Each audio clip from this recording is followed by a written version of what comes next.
All right, you're asking for it, so here it is. Listen to this. I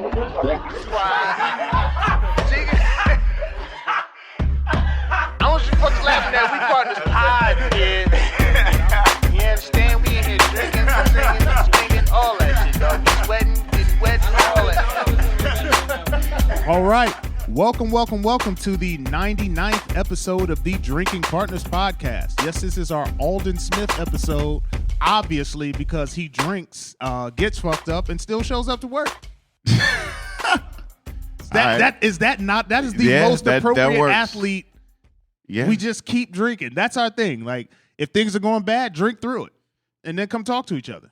That works. What's wrong with that? All right. So I feel good about that. I am half of your host in tandem, Ed Bailey. I'm joined, as always, with my co-host, Dave Bracey. Say what up to the people. What's good with you people? We are Drinking Partners, and if you're looking for us, you can find us on epicastnetwork.com/partnerspod. You can find us on IG, Twitter, and Facebook at PartnersPod. And you can find us on iTunes, Stitcher, Libsyn, and Google Play under Drinking Partners. 99 episodes, man. We've been asking, and we're going to continue to ask. Please, hop on iTunes, rate and review.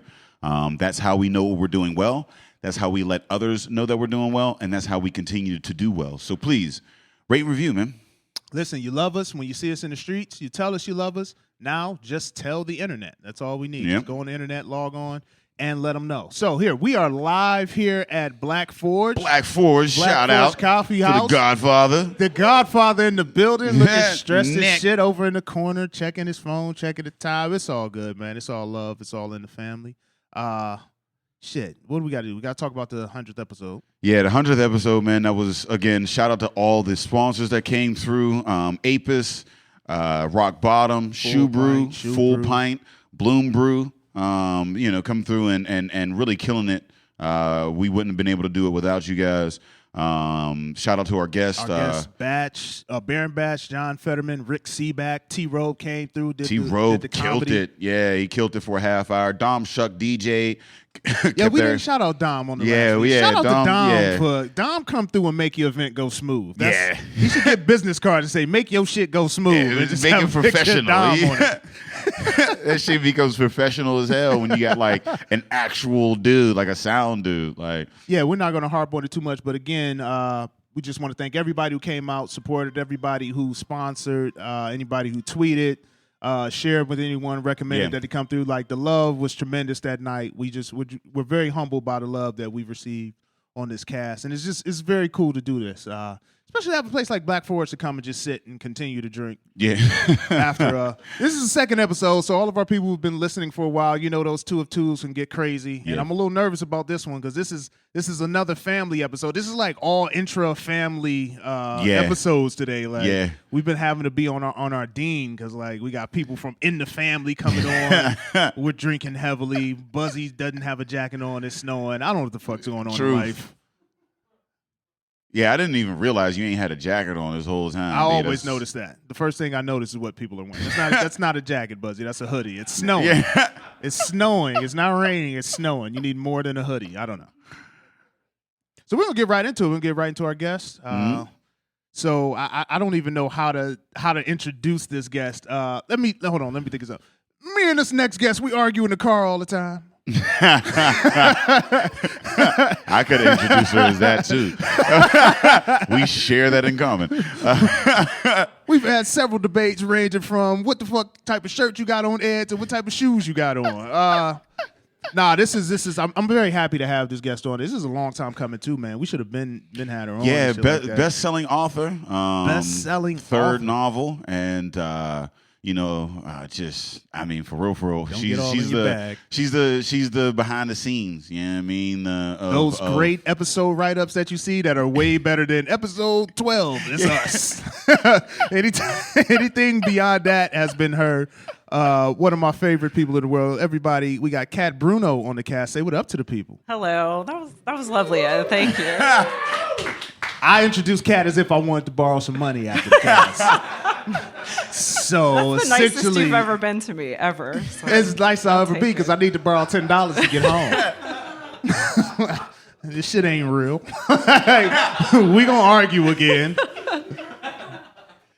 So what's going on? Like, it's cool. Like, I'll say this. I'll tell you my side of knowing Cat. I've known Cat for what, 3 years? I don't know, about 3 years. Yeah, 3. Very supportive lady. Been to a lot of shows. One of the realest people I know. I mean, like, you come off stage. Thing about Cat is when you come off stage, right? Like, as a comedian, you normally come off stage. People say, "Yo, you killed it." Like, that's what they say. Like, no matter what happened, they tell you. Cat's gonna tell you exactly what she didn't like about your set. Like, that's the first thing that Cat is gonna tell you. Like, you're not gonna get a good job from Cat. You're gonna get a, "Hey, man, I didn't like how you kept saying the F word. Like, what's up with that?" You know what I mean? So I've always appreciated the realness about you. So I just had to say that because that's the only second nice thing I'm gonna say to you. But Okay. just tell people about, you're an author, and it's weird because I don't know that side of you. So if you could just tell people about your series and how you got into being an author and things of that nature. So I've been writing for about 7 years. The first book took probably 5 of those years from start to print. Then the second and the third were much quicker. So my third book, Queen of Stars and Shadows, came out about 2 weeks ago. So I'm a fantasy author. It's a series, but the third book is a good entry into the series. You can kind of start there. Epic fantasy. It has some paranormal elements for fans that like shapeshifters, werewolves, things like that. But I consider myself a very traditional fantasy author in that there's swords, sorcery, magic, things like that. So yeah, and I'm usually behind the scenes. So this is a whole new approach for me. Oh, girl, don't be nervous. It's family here. What you nervous about? So, okay, so what's the name of the series? So the series is 3 books. Yeah, the series is Pathway of the Chosen. The first book is The Girl from the North. The second book is Daughter of the Wolf. And then the third book is Queen of Stars and Shadows. So the first 2 books, they definitely go together. The protagonist is the character in the third book's mother. So the first 2 books centers around her life. She's a healer. She has nothing magical about her. She's just a kind of an average woman, so to speak. And then the third book is where a lot more fantasy elements come in. This girl is much more of a superhero type of character. Lots of kind of anime influence in it, superhero influence in it. Yeah, she's definitely a badass. I call her the darker version of Wonder Woman. The darker version. Oh, the Wonder Woman who got a side dude. That Wonder Woman. The Wonder. Oh, well, she's got. She doesn't have many side dudes yet, but she's definitely she doesn't got have many side dudes yet. I mean, that might want to come. put quotes That might around be book 4. That might be book 4. She don't have many side dudes yet. So why fantasy? Like, again, knowing you just as Cat, it's hard to see you in the fantasy. Yeah, it like doesn't you, fit. like Yeah. you, like I said, you're just like you tell it like it is. Is that how you ended up getting in fantasy? Like, you're just so real that you're like, oh, I need a release? Or No, like, what makes you author fantasy? I'm a huge fantasy fan. I might not look it, I might not act it, but it's my primary genre. When I was a kid, that's all I read. I mean, it's what I read now. So yeah, I mean, I love fantasy. I don't think I would really want to write anything else. But I think that it just, I like the world building. I like the aspect of bringing. I would say that I've just kind of realized, especially with this book, that I would probably put myself into a historical fantasy category as an author because I like to weave. I'm a huge fan of mythology, and I think that's why I tend to write fantasy. I like to weave a lot of mythology and kind of stories about gods and monsters and things like that into my books. So Yeah, like a lot of Googling. There's a lot of Googling. A lot of Googling. Yeah, sometimes my Google search history is definitely, What's the weirdest thing in frightening. your Google searches? Oh God. You brought it up. Like, you can't. This So is 2 of 2. So the character in the first 2 books is a healer. She's like a natural doctor, so to speak. And I really had to research thoroughly a lot of homeopathy, herb care, things like that. So I mean, there was a lot of stuff on what kind of plants you would use, before the invention of modern medicine, what kind of plants you would use to stop bleeding or to help pregnancy or to kill people. So yeah, I mean, there was definitely some Googling of poisons. It's not a weird Google hit. Like that has a purpose. Like my weirdest Google is like Miley Cyrus chicken butt. Like, you know what I mean? Like when you type a M, that's the first thing that comes. Like I gotta explain why don't you that. just clear that? Like, Because I want to remember that I Googled that. Like it's my phone. Like, I'm not clearing my phone. Yeah, it's your shit. Like, just, so Dave, what's your weirdest Google? Weirdest. Can he say that right now, though? Yeah, he can. You just told us yours. Like, yeah, dude, I don't even know. It'd probably be something like, like anthrax mail or some shit. Like, you know what I mean? Just all right, I don't trust you. Ask the question you were going to ask. I regret interrupting your question with my it was the anthrax mail. They ain't sent anthrax since '98, fam. Yeah, so, I don't know. I have no fucking clue. They sent anthrax. So what led you, like, I mean, getting into writing or whatever, like what was your, I guess, epiphany where you were like, this is what I want to do. I have these thoughts, these ideas. I think, I'm good at putting these on paper. I think other people will listen. Yeah. What was that moment like? Like, when was that? I didn't actually ever think that I'd be a fiction writer. I went to school for creative writing. I did a lot of poetry. I did some nonfiction writing, journalism side of things. But I kind of always had characters in my head, so to speak, specific characters, especially the woman that appears in the third book. So I don't know. It's kind of strange. I mean, they just, the characters themselves and the stories behind their creation, I guess, just live inside of my own head. And at some point, they either live there or you put them to paper. So I was ready to get them out of my head and put them to paper, I guess. So they stop haunting me, so to speak.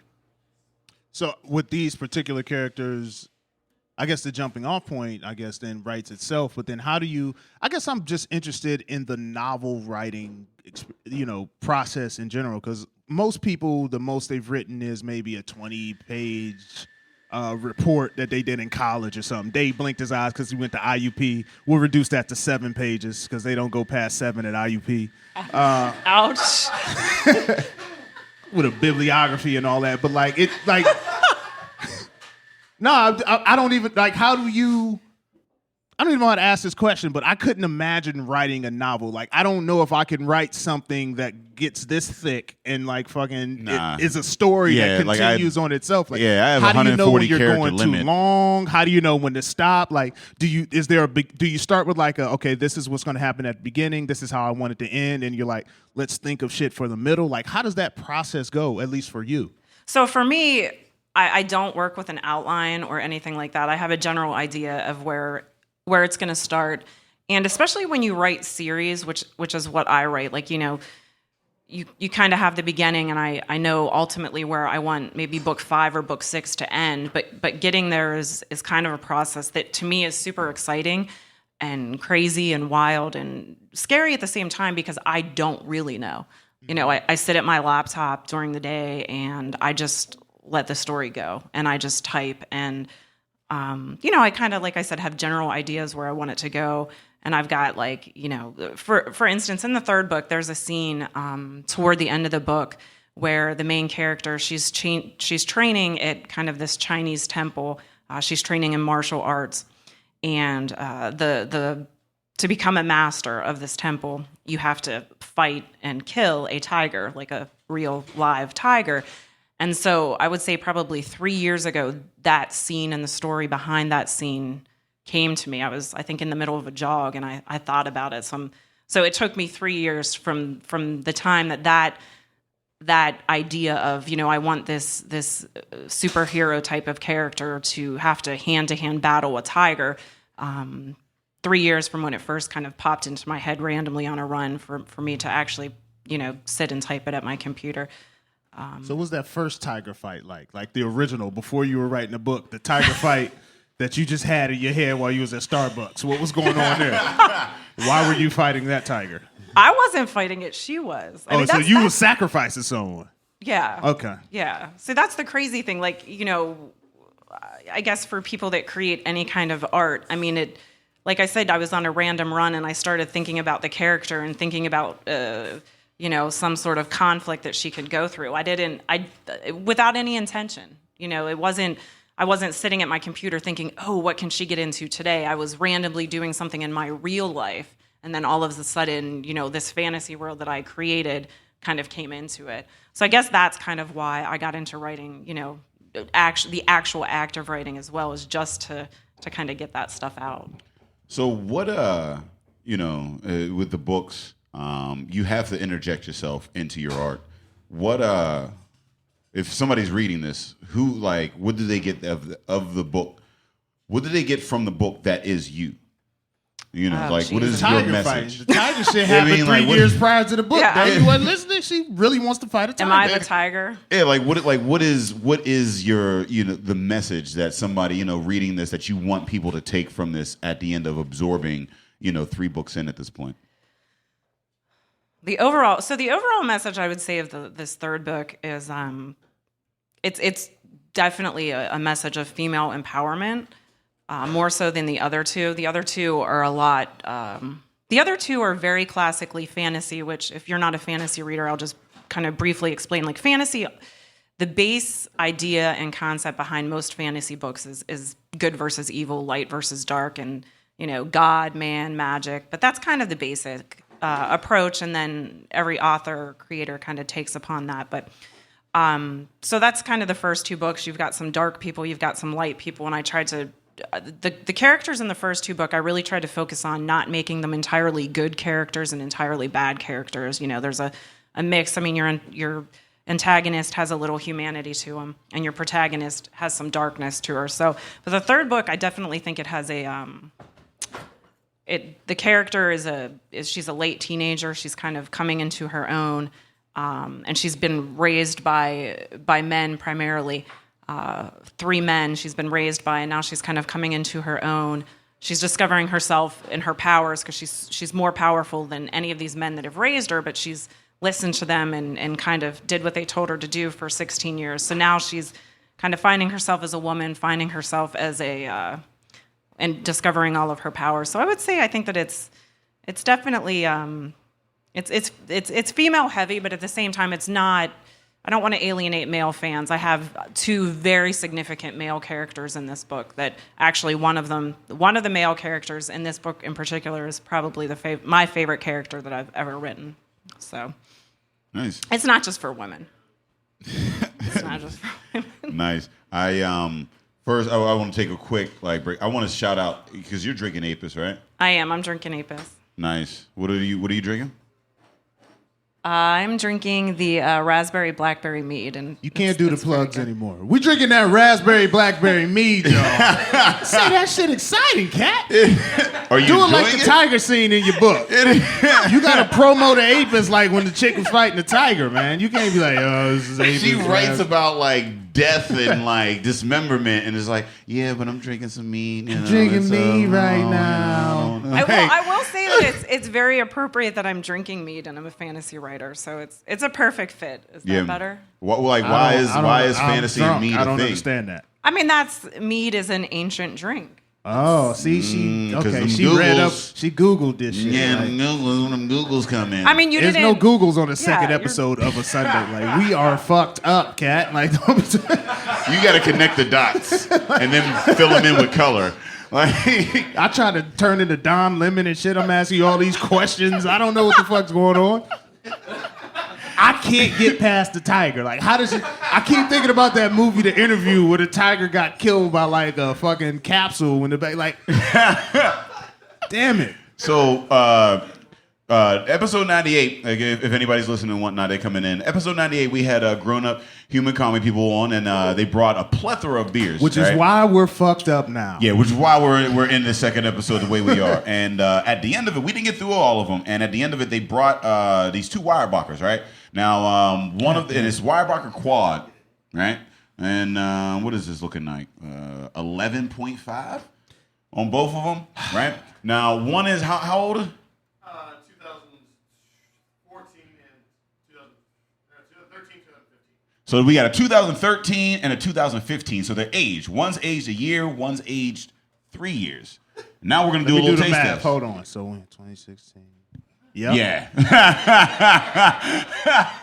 You So are we, correct. we got a 1 year and we got a 3 year. Do you know which one is the?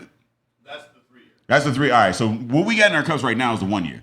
So that's yeah. So let's try this, and we're gonna compare. It's a heavy glass. Kat, you don't drink beer, huh? I She do does not drink beer. No. What? Yes, and she's a vegetarian, so They don't drink beer out of like elephant tusks in your books?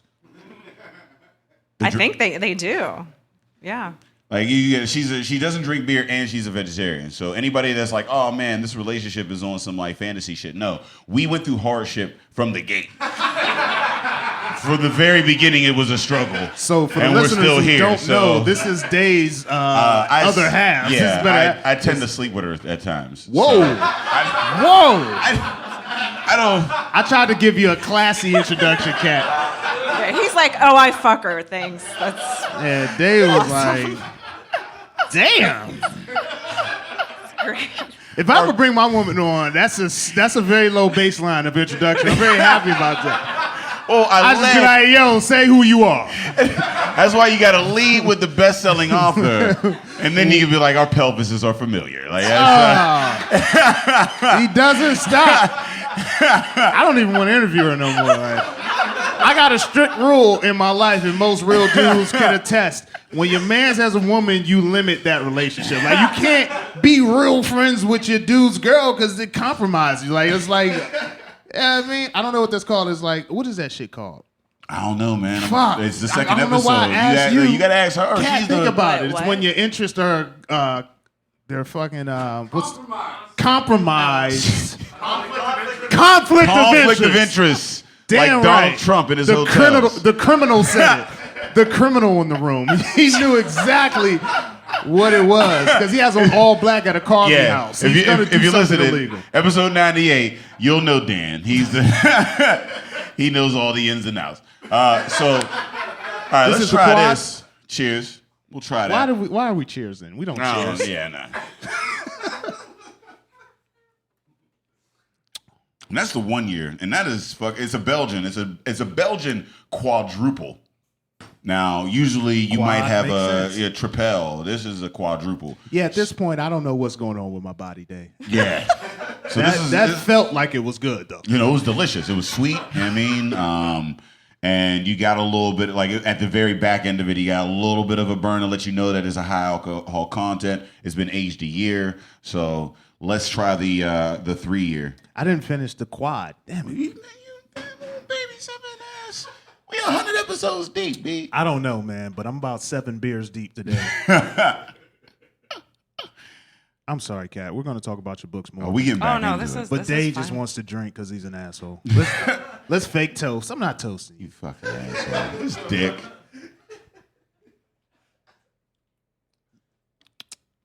This one has a mighty good head on its shoulders. Yeah, that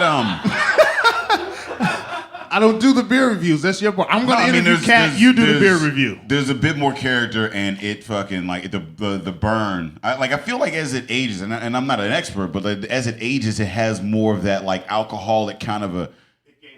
It gains alcohol? Yeah, okay, so it's stronger as a result. Yeah, and you definitely feel that going down. Like, you breathe it out. Like, it's like a dragon. Like, It's like when you that, hit the weed and you take it down the wrong and then you cough. Yeah, Okay. yeah. Like, it's like with this, like, you bring it in and then you take it back. Like, you could, so that'll have a, I probably shouldn't drive at the end of this. Thank you. Probably not. Thank you, Kia. We got a DD. Shout out to Kia. Shout out to fam. Kiki, also a supporter of the cast. Yeah, I took it there. They don't know what the fuck I'm talking about. You don't have a book out right now. Do you have a book out right now? No. All right. So back to Kat. This is how we normally talk to you, Kat. Drunk, and then we just gang up on you. That's pretty much true. That's how true. this goes. So you've learned a lot, like being an independent author and getting into that game. So can you tell us just like a little bit of one, why you chose to go independent? Two, what are the differences, between independent and being published or whatever, the advantages and some of the things you had to learn as a result? So, I mean, the obvious main difference between being an independent author and being with a big publisher is, it's financial. So I get to retain a significantly higher rate of royalty than anybody any writer can with a one of the big 5 publishers or even a small publishing house. But at the same time, with that higher personal financial gain comes a hell of a lot more work. So I have to, I found my cover artist. I have to find my editors. I have to do the formatting. So you're taking on a lot more work. You're doing what somebody else would kind of hire out for you.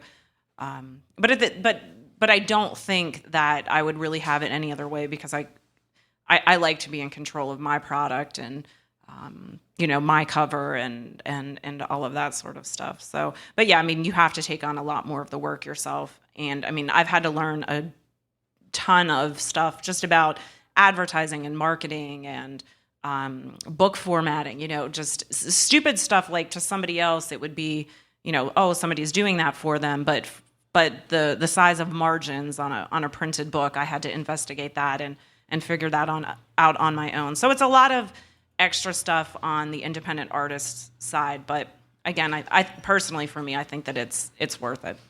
So is in the industry, is there a move towards independent authors now, like with being able to access people across? With the internet and stuff like I that? think so. I think that in a lot of art in general, you can kind of directly connect with, for me, readers. If you put the time into it, I still have to do advertising, so then I have to figure out which mode of advertising is best for me, and I have to, have an advertising budget and all of that sort of stuff.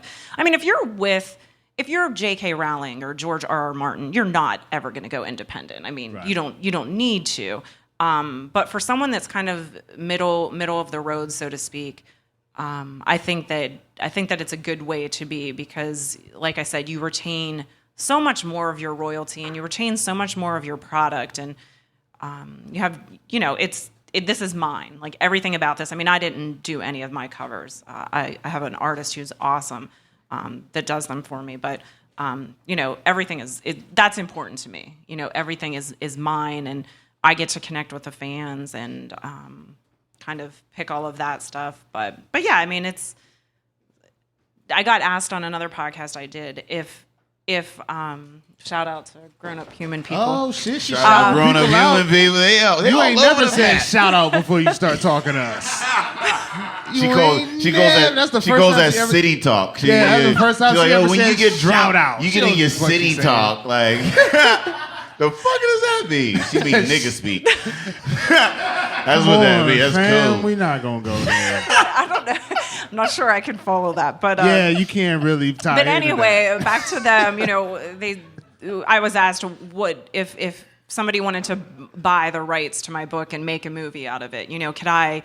How would I feel about that? Somebody else kind of telling my story from their perspective, and that's tough. That's tough because to relinquish, those rights to characters, especially in fantasy, because everything on a page in a fantasy novel is it's my own. It's Right. not. I'm not writing like based on a person that some famous person that I'm kind of twisting the story and fictionalizing it. I'm not writing it about Pittsburgh, Pennsylvania. Everything in this book is something that I've created. So to be able to release that to someone else, I'm not there. Like I can't do that yet. So are your characters not loosely based on individuals? Because I find that to be. And here's why I ask. I find it like, as a non-author, I find it difficult to just create a person from scratch. Like, I can create someone where there's a prototype. Like, you know what I mean? Like, if Yeah. I was going to write a character similar to myself, he'd be suave, handsome, buff, you know what I'm saying? All right, With the I'll have to. Maybe I'll ladies. add you in, Ed. Yeah, I'll add you but in. He'd be a if dickhead. I wrote that character, he would Definitely be a based dickhead. loosely. If I wrote a character about Day, he'd have like this crazy assortment of sweaters ranging from I came to party to job interview. Like those are the type of sweaters he would have. Yeah, no, so what usually happens is I'll create a character, and then people from my real life will definitely kind of infringe upon that character. So I think the character comes first, and then I would definitely say that there are influences from my real life in my characters. So it's not like in the movie Best Man where like they was fighting you at the crib because you wrote about him. Have you seen Best Man? You know, I've seen Best Man. She didn't. Like, when you look at her, like, she doesn't know what the fuck you're talking about, B. Like, have you... I thought it was like, fuck, they did Best Man Holiday. Once you get a holiday movie, you made it. Like, the only people get holiday movies are Tyler Perry and white people. That's what I... Yeah. Have you seen her blazer? That's not a Best Man Holiday blazer. See, that's now you gonna take it there. I mean, She's got the great prom It's a great... I would have swagged that. You look like Migos. I don't know who that is either. Damn, I just don't even know why I'm on this podcast. You gotta limit your references. B. Your jokes are missing. I gotta talk like I'm wearing Dave's sweater. That's what I gotta do. Like I gotta ask. I bought that questions sweater, so yeah. Yep, makes a lot of sense. Thrifty as fuck, B, and that's how we get down. So you got a passage you want to read for us? Is that a thing that you can, get a little, do you need mood tasty music? taste? No, I don't need You mood need music. mood music? Is it a love scene? No. We don't It's get a the battle love scene. She's a badass. Is it the tiger scene? No, the tiger scene's entirely too long to read. All right. Damn, that's a long But fight. the I tiger lose to scene, the I will tiger say, the quickly. tiger scene was probably one of my favorite scenes that I've ever written. How do you feel when you're writing that? Like, are you sitting at home alone typing that? Yeah, like, do I the can kids only interrupt with No, dumbass that's- questions. Like, move! I'm writing the tiger no, scene. I am a super solitary writer. Like I find it very difficult to work when anybody is even in the house. Like I have to be completely by myself to be able to write. Write a tiger scene. I'm gonna have you edit it. All right, can we time this so it's not too long? Yep. No. I got it. What? That exchange was that of two people who know each other. Breaking the fourth wall. Like, Can you time it? Yep. All right, so already on it. this is the opening chapter of the third book. All right, I think that's the only introduction it needs. Not for the first time, he found her dozing with a sword in her lap. Reaching for his own curved blade, Otieno neared, surprisingly silent as his thick boots crushed the half-browned grass that separated student from master. Across her face, waves of black tresses hung, tinted red by the midday sun, serving as mask and helm and obscuring her gaze. Her chest rose softly as he watched, and her sky-colored tunic flitted near her pale neck. Beside her lay the faded leather armor she had worn for the last moon year. Speckled with blood and streaked with dirt, it appeared well used, as he knew it to be. Yet piled in a heap just outside of her reach, the armor was now useless, and her neck unguarded. He did not pause as he pulled his sword from its sheath, without sound, gently as if it was no more than a feather. The girl leaned against a long-branched tree, its ferny leaves offering a shaded veil against the cloudless sky. Dank air wetted his skin, and his long braids stuck to his damp face, but Otieno's fingers did not move from the hilt of the sword. Steps from the girl now, he smiled. With a lunge forward, he thrust the tip of the scimitar toward her ivory neck. He missed, for she smoothly rolled, already on her feet behind him, as graceful and fast as the desert cats they had seen the moon year before on a rare trip outside the city. Laughing, the sound young and high, she called to him, "You smell of roses and sage, as you often do after an evening spent in the bathhouse. Even in slumber, I knew that you had come." With a shrug, he pointed toward her armor and asked, "What good is it unworn?" "It slows me down," she explained. "I only wear it because you insist that I must." I'm going to stop there. So that's just the first page, and it's kind of, like I said, this character has been raised by these three men, and this man in particular, Otieno, has been her sword master, and they have a very complicated and complex relationship. He's trained her. It's filled with conflict. I mean, she respects him, but they constantly battle. So, yeah. I just want to say one, like, visually, that is amazing. I definitely want to touch on the detail of that. Yeah, the details, and that's the thing that, like, anytime I get the privilege of reading passages as, like, right after the written and whatnot, and, like, the detail of it, like, it takes you, like, just listening to it and then actually reading it, it's one of those things that, like, like, you feel as if you're actually there. Well, you can see like, it. Yeah, you can see it. Yeah, like, I feel, I don't know, how drunk everybody is in the room or whatever, but, like, just the detail that's in there. I'm definitely about to fight my master. I'm at a place where like James Brown is over there and he's got on one of them coats that they put on after a performance and he's got on cowboy boots and I'm like, yo, I'm about to whoop his ass. Well, I will say as the tale continues, he actually kicks her ass in that opening scene. So, well, she's super bratty, so she kind of gets her comeuppance in the rest of the scene. And I just want to say it's awesome, actually, like living with somebody that is as talented and like it's tough because actually it's easy. But belts right in the middle of the compliment. Yeah, it's crazy. Jesus, she's really talented, and but for real, and it would be tough if like she wasn't, and I had to lie the whole time. Like, you know what I mean? You ever date that chick? It's like, I want to be a pop star, and she'd be like, you'd be like, yeah, I told you. That's difficult. You know what I mean? Like, you gotta like Patty, like so. He's terrible at compliments. Really. Yeah, I feel I'm just saying. I just feel like y'all argued on the way over here. Like he's just trying to make up for it. Like, yo, I just want to say, like, yo, this shit's dope. Nah, but that's real shit. So you would be like an excellent eyewitness to a crime. Like, yes. Do people hire you to like make up crimes and shit like that? That's gotta happen in the world. The Christmas party. That can't not happen in the world. Like, people get hired to make up some of these crimes. Like, all right, yeah, I don't fucking this jacket, these shoes. You was at the Christmas party last year. Did you at the Christmas party last year? Yeah, I had to wear a donkey hat, so I felt like an ass. Yeah. It was playing the Christmas party. We just referenced it. You got to go. Y'all can't plug your personal Christmas party. Yo, we got the hottest house party of 2016 happening. But it really is. No, but what is it?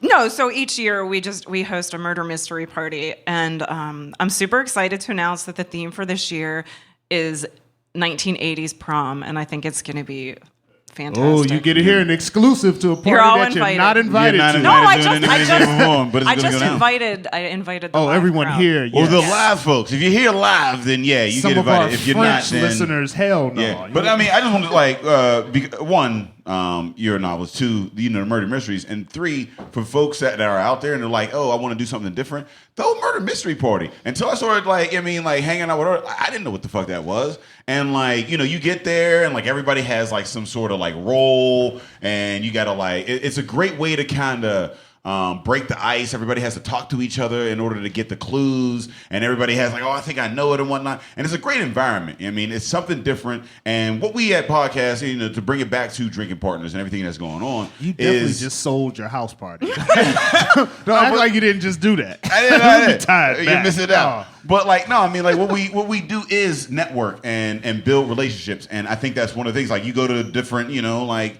social interactions, it's all the same shit. Oh, we got some booze and we got like, some music, and then everybody's awkward.